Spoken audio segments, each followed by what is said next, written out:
Salve pessoal, tudo bem? Ralph Peter com vocês novamente, programa Livros em Revista, que vai ao ar provavelmente agora às segundas-feiras, 19 horas, pela nossa BCC Television, que sempre tem o firme propósito de levar até vocês bom entretenimento com um elevado teor de cultura. Desta feita temos uma cultura editorial bastante profunda. Estamos recebendo aqui o doutor Cândido Grangeiro, que é uma pessoa meio maluca, porque se atreveu a entrar numa área que hoje, seguramente, poucos heróis se habilitariam. Eu digo heróis porque, de fato, o campo editorial é um lodaçal. Você nunca sabe onde está pisando efetivamente e se vai pisar numa pedra e ela não vai te levar para as profundezas. Mas eu espero que ele tenha muito sucesso, porque o trabalho é muito bonito. Mas depois a gente fala do trabalho. Deixa eu falar dele um pouquinho, certo, Ricardo? Ricardo Grangeiro, Cândido. mestre em História. Cândido, você é incrível. E o pior é que eu havia escrito Ricardo, escrevi Cândido e continuo falando Ricardo. É incrível. E o pior é que eu não conheço nenhum Ricardo Grangeiro. Você é o único Cândido que eu conheço. Mestre em História Social do Trabalho, que é um título que eu nunca havia ouvido, mestre do trabalho. Apesar de pouquíssima idade, adquiriu muita experiência nas grandes editoras pelas quais ele passou, o que habilitou, como eu falei para vocês, num gesto de grande valentia, coragem, criou a editora Palavras, projetos editoriais aqui em São Paulo. Cândido, agora olha, viu só que eu vou... Cândido, muito obrigado por ter vindo, deixou lá os teus trabalhos editoriais, que nós estávamos conversando há pouco, que é uma batalha infernal, mas que pelo visto você gosta, não? Como que é? Eu acho maravilhoso, eu gosto muito desse trabalho, é muito gostoso você ir juntando palavrinhas, imagens, etc, e de repente você vê o livro nascendo. Então, esse trabalho da construção do livro é muito apaixonante. Olha, você trouxe alguns livros que você ainda vai lançar. Muito obrigado pela primazia. Foi Imagina. Realmente uma coisa maravilhosa. As meias dos flamingos. O cara pensa um negócio dele. Esse sujeito aqui é maluco, né? O Horácio Quiroga. Esse é um contista uruguaio, um dos grandes contistas uruguaios, é do século XIX, e no fundo é uma adaptação que a Andréia faz para o público infantil. Andréia, vamos falar o nome da moça então, Andréia Pontes. Ela que fez a ponte, que horror. Tem o outro aqui, o Tati Rei, Revolta em Pati. Do Eduardo Vetilo. Que também é uma coisa muito bacana, porque... É esse que é em gibi, né? Tipo HQ? Na verdade a gente chama de um romance gráfico, né? Romance? Um romance gráfico. Gráfico? Né? Porque é isso mesmo, porque ele tem essa coisa da literatura que se aproxima dos quadrinhos, né? Então, os quadrinhos é uma forma de desenvolver o texto. Ele não só se aproxima, como faz a gente lembrar, né? Nós, os coroas, você não, mas eu, por exemplo, como estávamos falando agora há pouco com o Dr. Márcio, a gente lia tudo em preto e branco. Eu tive uma banca de jornal, eu cresci lendo quadrinhos. Olha! Eu aprendi lendo. Isso é tráfico de influência. Né? Então tem... E tem o Limin. Limin, uma criança de Chimel. Esse tem um carinho enorme, porque ele é da Rigoberta Menchú, que é uma guatemalteca, que é Prêmio Nobel da Paz. E é uma espécie de é uma biografia dela, né? Dela enquanto criança. E como é que você chega nessas... Eles que te procuram, você que os procura? Qual é o mecanismo? É uma grande garimpagem. É uma grande garimpagem mesmo. Acho que chega por diversas formas. Mas você não os conhecia, você os conheceu comercialmente? Não, eu conhecia o Ivan, que é o tradutor do Limin, né? Que é um amigo antigo, etc., que é professor de espanhol, e aí ele falou assim, puxa, vamos traduzir esse livro, que é um livro muito bacana, e aí dessa forma entra, né? Bom, quando que você criou a editora Palavras? E aproveita, por gentileza, já nos define qual é o público que você busca, se é que você tem um público definido, né? Não, acho que tem um público muito definido, né? A Palavras, ela trabalha com o público escolar. né? Então, ela tem como objetivo atender professores, alunos e os pais, né? Objetivo primeiro. É o objetivo, esse é o nosso público preferencial, né? Então, a gente tem, porque o mercado editorial, hoje, em grande parte, esse que tem dos livros infantis, dos materiais didáticos e etc., giram em torno da escola, né? Então, a gente tem esse público, e mesmo porque tem a formação desses jovens, dessas crianças, que nos interessa muito. Então, a Palavras tem esse objetivo, trabalhar com os materiais voltados para a escola, né? A Palavras existe A Palavras, ela começou a existir, bom, ela sempre existe, né? Sempre existe como projeto, né? Mas os primeiros passos dela começaram a ser dados em 2002, né? Eu era editor na Ática, era editor de livros didáticos na Ática, e aí eu resolvi sair da Ática para abrir uma espécie de escritório de projetos editoriais, com o objetivo de desenvolver projetos em conjunto com as editoras de didáticos, né? Não só projetos, mas também essa coisa de prestação de serviços, né? O livro didático, ele é dentro desse mercado editorial, ele é o mais complexo que tem. Então, não só por causa do conteúdo, né? Porque é um conteúdo muito específico, que é um conteúdo que precisa de muito conhecimento e etc., mas também porque tem texto, tem imagem, tem mapa, tem ilustração. Então, ele é de uma complexidade enorme, né? Não à toa, no mercado editorial hoje, os livros, as editoras de didáticos são as maiores do mercado, né? Então, estão de longe. Se você pega entre as maiores editoras do mundo, tem duas que são aqui do Brasil, as duas são de didáticos, que é a Somos e a FTD, né? Então, ela de fato, ele tem essa área de didáticos, ela é complexa, ela é especial, né? Então, tem um pouquinho disso, né? Eu trabalhava, saí para montar esse escritório, um pouco pensando em desenvolver projetos em conjunto com essas editoras, desenvolver coleções didáticas mesmo, né? E, ao mesmo tempo, fazer uma prestação de serviços, né? Aproveitar toda a minha experiência adquirida. Deve ser, você está falando, eu fico imaginando a faina que é o dia a dia de uma editora, no teu caso particularmente, que você atende os teus projetos e de terceiros e tal. Cada projeto deve ser uma vida nova, não?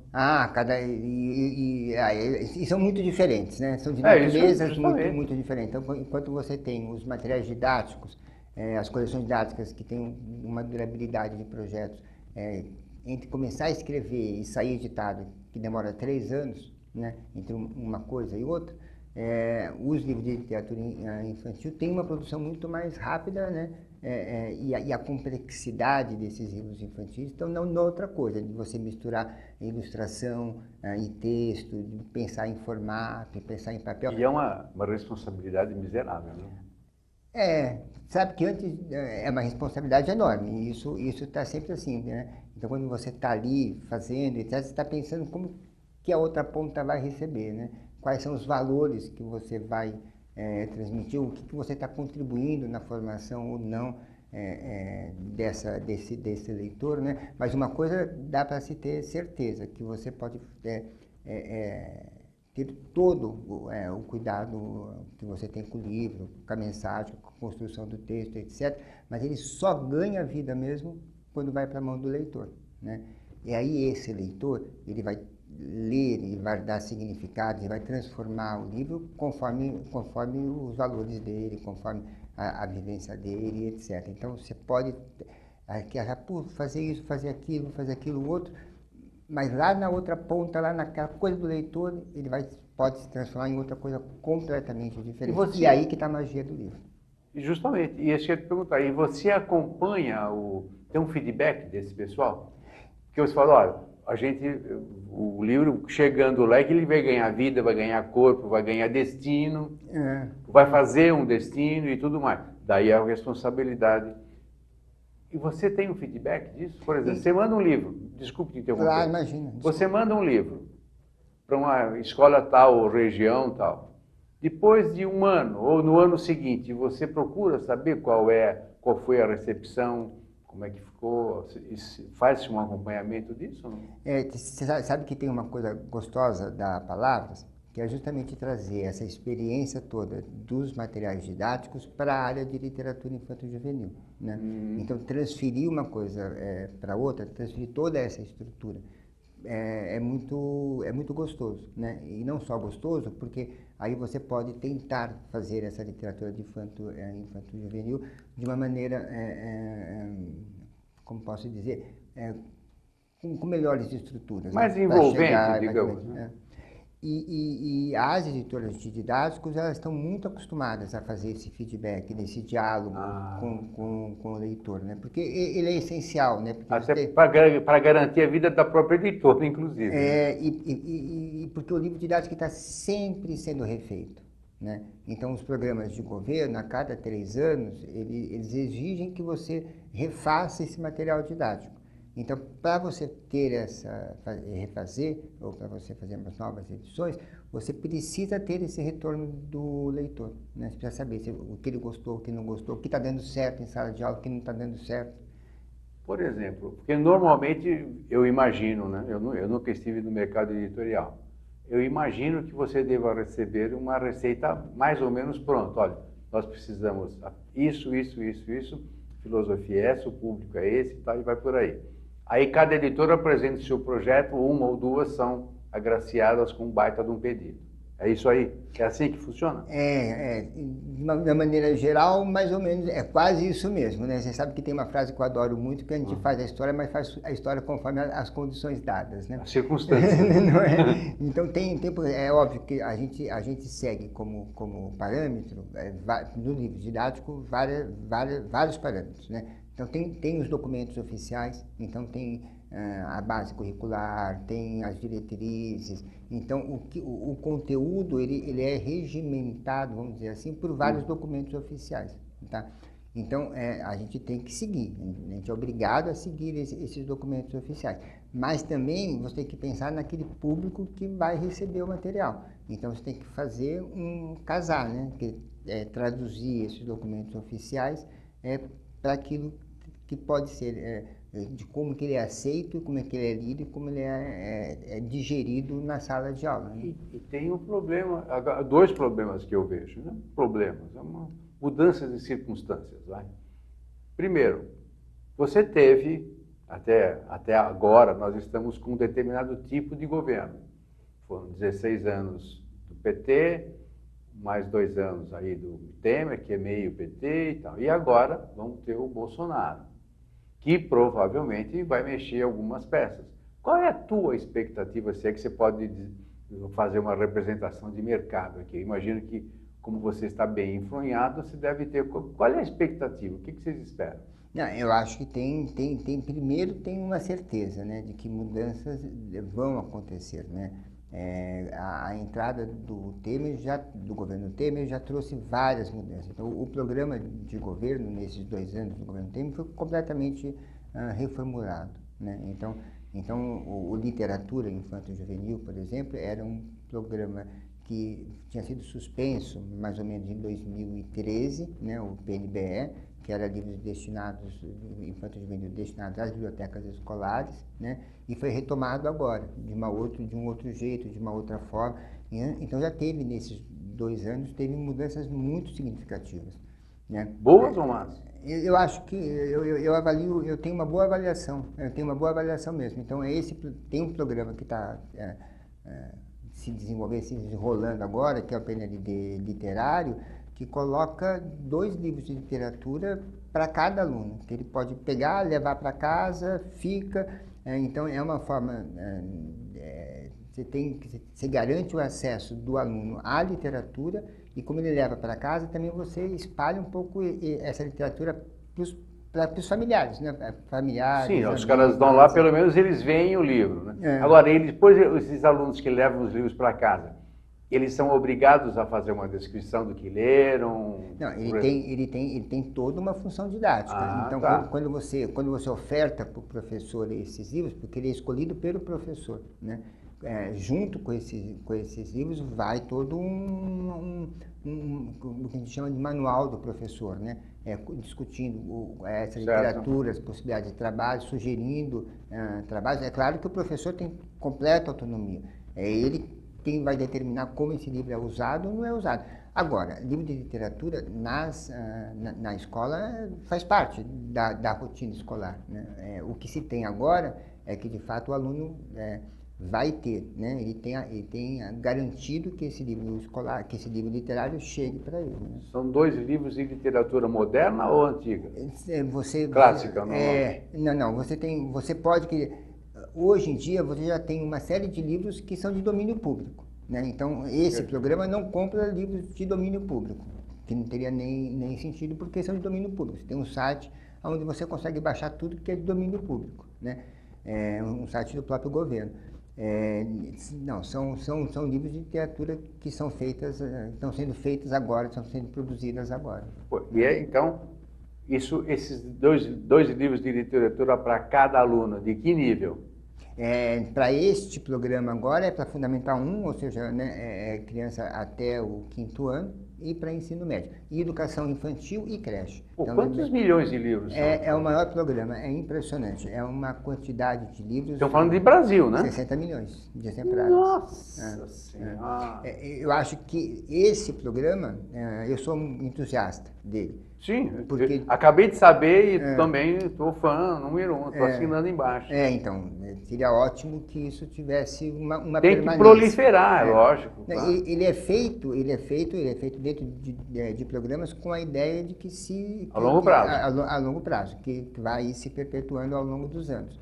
Eu acho isso essencial. Mas ele tem 2 pontos muito positivos. Primeiro, de você ofertar literatura para todos os alunos, né? E quando você pensa que é para todos os alunos das escolas públicas, é para grande parte dos brasileiros, né? Então, 2 livros de literatura entrando na casa da maior parte dos brasileiros, né?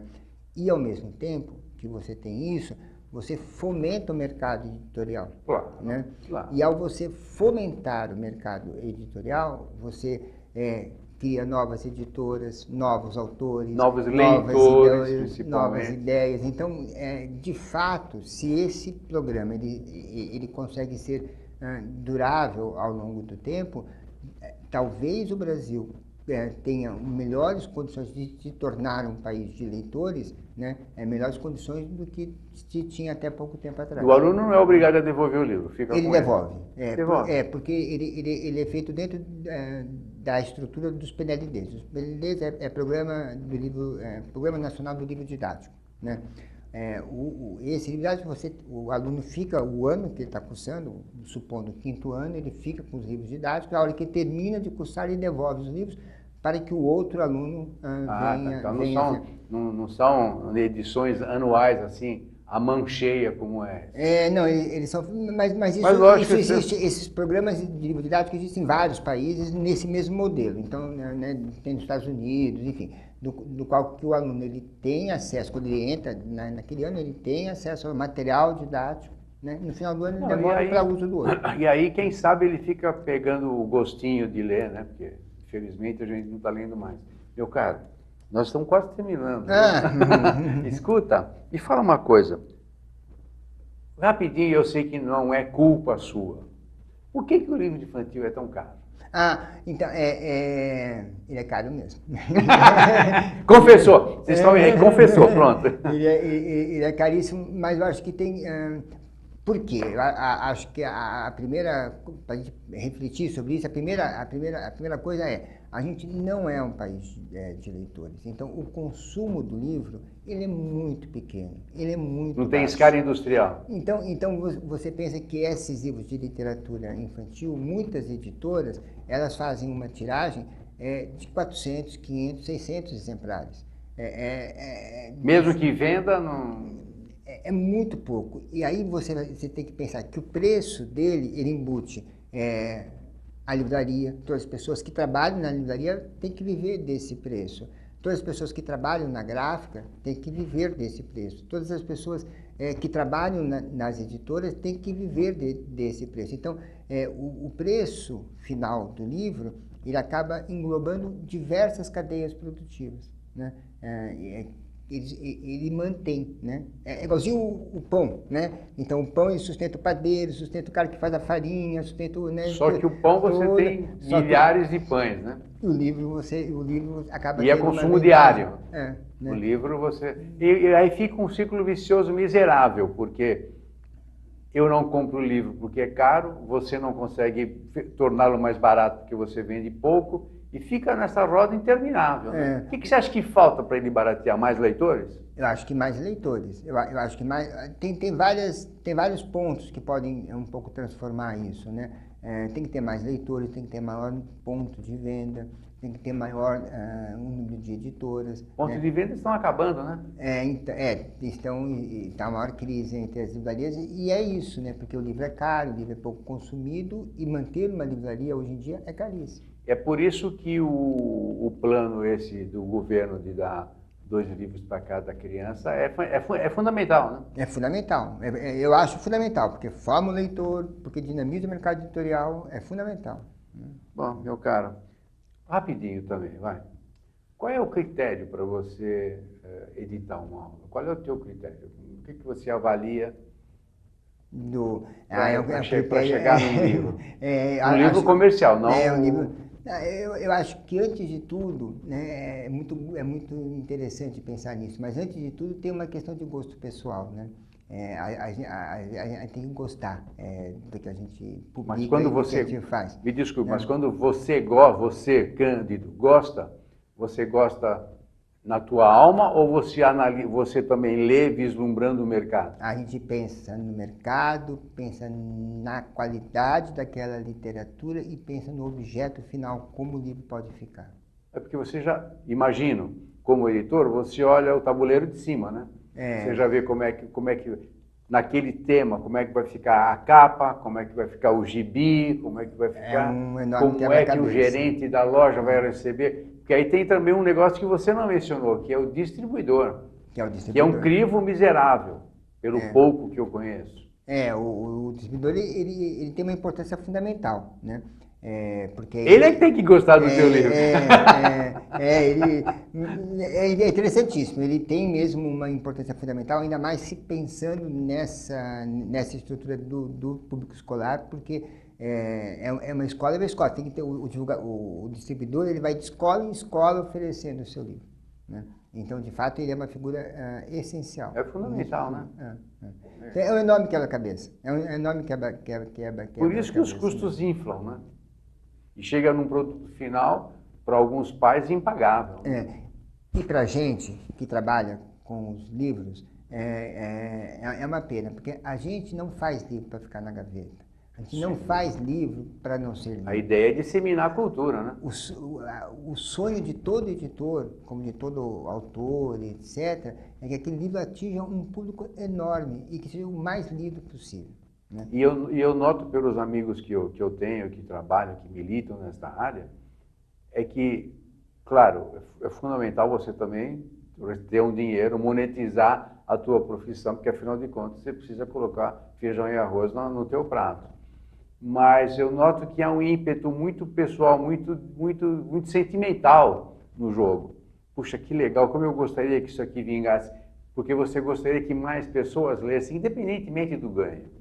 Eu noto isso, vibra isso. E porque você acredita nos livros, né? Então, eu pego esses livros, eu posso ficar aqui um monte de tempo só tecendo elogios, porque tem um envolvimento pessoal mesmo, tem ali, você acompanha o ilustrador fazendo, pensando no desenho, no traço, de como que vai combinar com o texto. Você vê o autor que escolhe palavra por palavra para construir aquela ideia. Essa arquitetura do livro é muito prazerosa, é muito gostosa. É um elan muito interessante. Só quem permeou um pouquinho pelos bastidores, que sabe, que sente. E olha, é uma atividade impagável. Por mais que você jamais será ressarcido em termos daquilo que você depositou, naquilo que você acreditou, como você falou, e naquilo que a gente pretende que o Brasil consiga um dia, né? Mas a gente consegue. Eu acho que sim, eu acho que sim, eu acho que sim. Pelo menos esse também é o ímpeto do programa. Levar, disseminar a cultura, assim como é o teu, né? Porque também, da mesma forma que a gente, assim, ver o livro pronto, paga um monte de conta. É um filho que você acabou de parir, né? É igual quando o autor... É difícil para um autor colocar um final no livro, é muito difícil. Ele tem que finalizar, fechar e ir embora, senão não tem jeito. E para o editor é a mesma coisa, né? Bom, meu caro, infelizmente mesmo, como você falou, né? Podia ficar horas aqui. O nosso tempo, infelizmente, se findou. Eu quero muito, muito, em meu nome, em nome deles todos, agradecer a tua voluntariedade de ter vindo até aqui. Sei o quanto você é bastante... sei não, eu imagino, né? Porque nós nunca estivemos juntos, primeira vez que nós nos vemos, né? O quanto você é laborioso e o quanto você labuta no dia a dia, e eu te agradeço imensamente. Mas é um prazer mesmo, sou eu quem agradeço a oportunidade de falar com você e de falar com os ouvintes. Especialmente. É um prazer, é um enorme E olha, prazer. Portas sempre abertas, tá? Eu agradeço bastante. Tomara que você continue com este afã, com este elan todo de fazer esses livros maravilhosos e que o público possa te entender e principalmente adquiri-los. Muito bem. Valeu? Torcer. Pessoal, nós conversamos, vou falar certo agora, Cândido Grangeiro, Cândido Grangeiro, da editora Palavras, e o resto que é Palavras? Projetos editoriais. Palavras, projetos editoriais, que tem realmente livros maravilhosos. Entrem na página que vocês devem ter visto aí na tela, www.educação.com.br. Pessoal, muito obrigado. Quero antes agradecer ao pessoal da técnica, a Luciana, o Verão, o Márcio, Betânia, toda essa trempa que nos coloca aí nas maquinetas midiáticas de vocês, e Maria Estela Guedes, que através do seu site www.com literalmente nos insere no universo lusófono, que nos dá uma audiência muito boa e principalmente muito gabaritada, que é o que a gente vem procurando aqui nesse tempo todo. Que ótimo. Meu caro, mais uma vez, muito obrigado. Seja feliz, que você continue assim. Obrigado, eu que agradeço muito. Pessoal, brigadíssimo, até a próxima. Tchau, tchau.